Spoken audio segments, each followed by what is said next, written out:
Bonjour à tous, j'ai le plaisir de vous retrouver pour une nouvelle saga Trecento. Vous savez que nous vous parlons d'entrepreneurs, d'histoire d'entrepreneurs et nous allons aujourd'hui parler de la société Plastic Omnium. Nous allons remonter dans le temps en 1946 quand Pierre Burrell a créé sa société dans une cave parisienne. C'est un chimiste de formation, il est convaincu de l'avenir radieux des matières plastiques.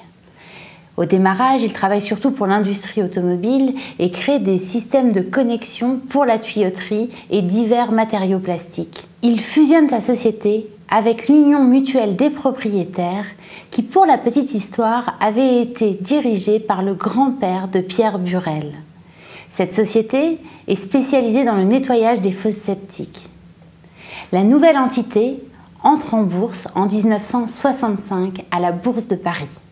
Les années 70 marquent le développement de la société à l'international. Elle ouvre des filiales en Espagne, en Allemagne, au Royaume-Uni et aux États-Unis. 1987, c'est l'année de la succession. Pierre Burrell laisse sa place à son fils, Jean, qui devient président-directeur général.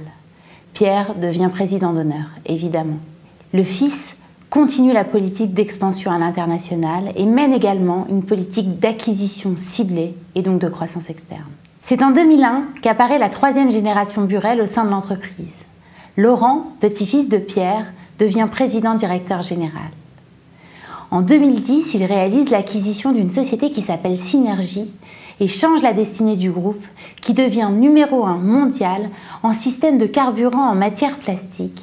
Il fournit ainsi des pièces aux majors de l'automobile. Ford, Volkswagen, Toyota, Fiat par exemple. C'est ainsi que Plastic Omnium est aujourd'hui un groupe industriel partenaire des plus grands constructeurs automobiles et des collectivités locales. Son chiffre d'affaires est de 4,4 milliards d'euros sur 2014. La société vend dans 30 pays et d'ailleurs 85% de son chiffre d'affaires est réalisé à l'international. La société emploie aujourd'hui plus de 21 000 personnes.